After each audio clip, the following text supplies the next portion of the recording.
নমস্কার বন্ধুরা, আজকে আবার একটা নতুন রেসিপি নিয়ে চলে এসেছি। আজকে রেসিপি হলো দুধ পটল। আপনারা পুরো ভিডিওটা দেখতে থাকুন, আশা করি ভালো লাগবে। দুধ পটল করার জন্য দেখুন আমি কিছু পটল নিয়ে নিয়েছি। এই পটলগুলো এখন আমি ছুলে নিচ্ছি। কালকে খুব বৃষ্টি হয়েছে, খুব আরাম করে ঘুমিয়েছি। পটলটা দেখুন আমি এভাবে ছুলে নিয়েছি, দুপাশ থেকে মুখটা একটু চিড়ে নিয়েছি। এই দেখুন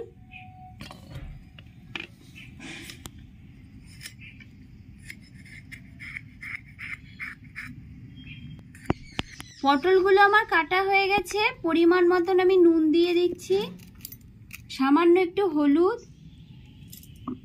ভালো করে হলুদ নুনটা আমি মাখিয়ে নিচ্ছি।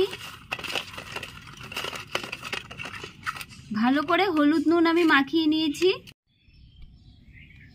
নিয়ে নিয়েছি অল্প করে আদা, 3টে কাঁচা লঙ্কা, সব একসাথে আমি এখন বেটে নিচ্ছি।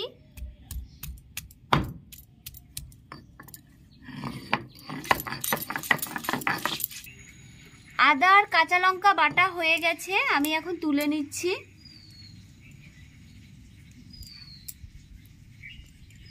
কড়াইয়ে তেল গরম হয়ে গেছে, পটলগুলো আমি ভেজে নিচ্ছি।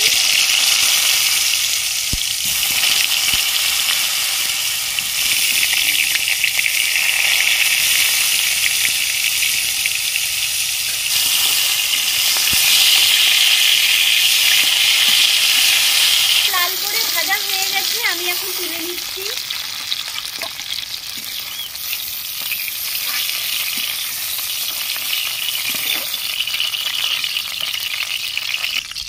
পটল ভাজা তেলের মধ্যেই দিয়ে দিচ্ছি জিরে, 2টো শুকনো লঙ্কা, তেজপাতা, গোটা গরম মশলা।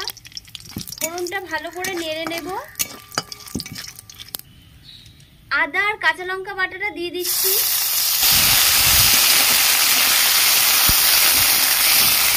হাফ চামচ জিরের গুঁড়ো, ধনের গুঁড়ো ভিজিয়ে রেখেছিলাম, দিয়ে দিচ্ছি।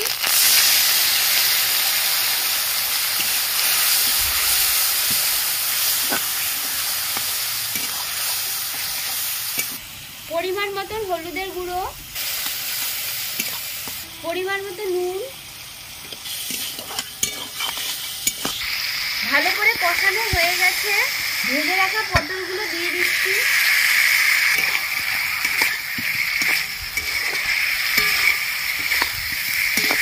পটল দিয়ে ভালো মতন কষিয়ে নিয়েছি, পরিমাণ মতন দুধ দিয়ে দিচ্ছি।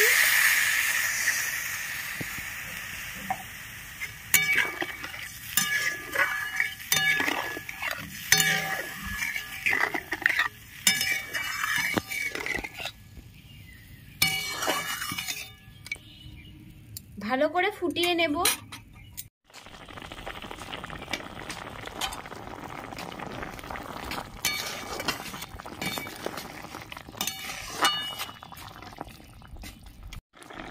সামান্য একটু মিষ্টি দিয়ে দিচ্ছি। পটলগুলো আমার সেদ্ধ হয়ে গেছে। সামান্য একটু ঘি দিয়ে দিচ্ছি।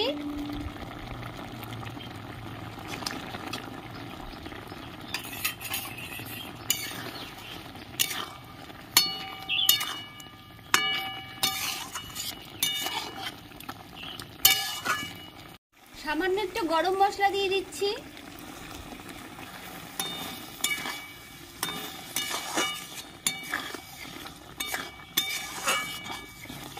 দুধ পটল আমার রেডি হয়ে গেছে, আমি এখন নামিয়ে নেব।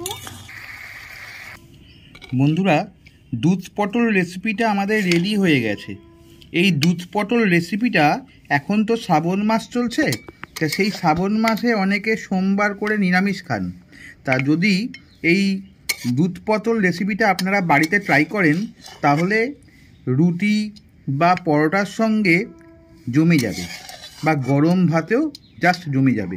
এটা একদম সম্পূর্ণ নিরামিষ রেসিপি। আর আপনাদের যদি এই রেসিপিটা ভালো লেগে থাকে, তাহলে লাইক, শেয়ার, কমেন্টস এবং সাবস্ক্রাইব করবেন। পাশে থাকা বেল আইকনটা প্রেস করে দেবেন, তাহলে আবার যখন নতুন ভিডিও আপলোড করব, সাথে সাথে নোটিফিকেশনে চলে যাবে। আবার আপনাদের সঙ্গে পরবর্তী ভিডিওতে দেখা হচ্ছে। আজ তাহলে এই বলেই শেষ করছি। নমস্কার, ভালো থাকবেন, সুস্থ থাকবেন।